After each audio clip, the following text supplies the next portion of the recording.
Asculți un rezumat scurt și simplu. Gândește ca un călugăr, de Jay Shetty.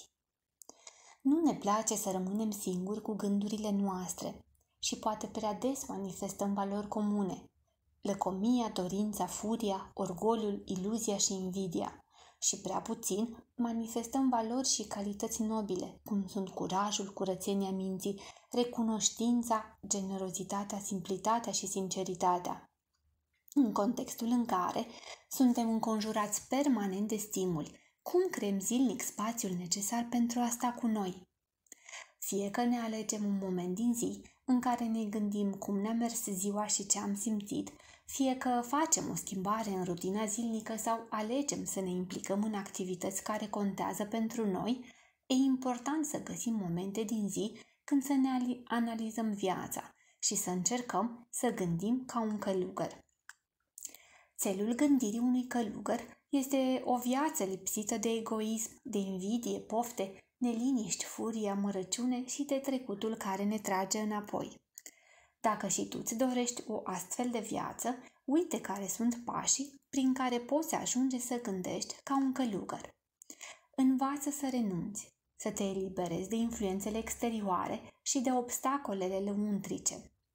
Remodelează-ți viața astfel încât să iei conștient deciziile pe care ți le dorești și învață să dăruiești. Renunțarea este o parte importantă în ritmul materiei, așa cum este renașterea. De ce nu ar fi renunțarea importantă și în viața noastră? Și mai exact, la ce ar trebui să renunți? Jay Shetty spune că ar trebui să renunțăm la cancerele minții, care sunt compari, te plângi și critici.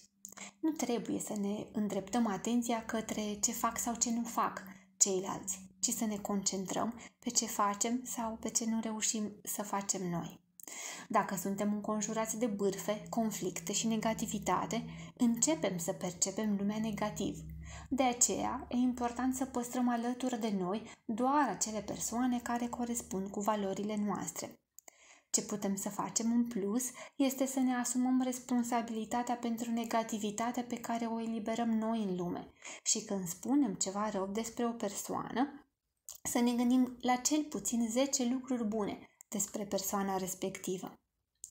Libertatea este un alt lucru la care mulți oameni tânjesc, însă libertatea nu înseamnă să ne putem îndeplini toate dorințele, ci constă în renunțarea la lucrurile pe care nu ni le dorim, la dorințele care ne conduc către destinația unde nu vrem să ajungem.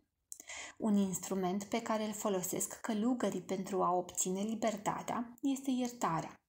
Iertarea reduce nivelul de stres pentru că nu mai reciclăm gândurile negative, iar acest lucru are efecte benefice și asupra sănătății.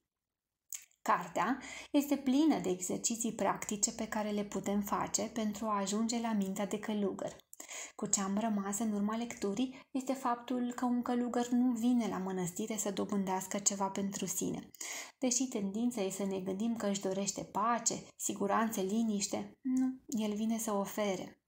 Reușește să conștientizeze acest lucru de-abia după ce trece de cele 3 stadii ale transformării. 1. Se detașează de ego și de exterior. 2. Învață că nu are nevoie să dețină nimic ca să poată fi de ajutor celorlalți. Și 3.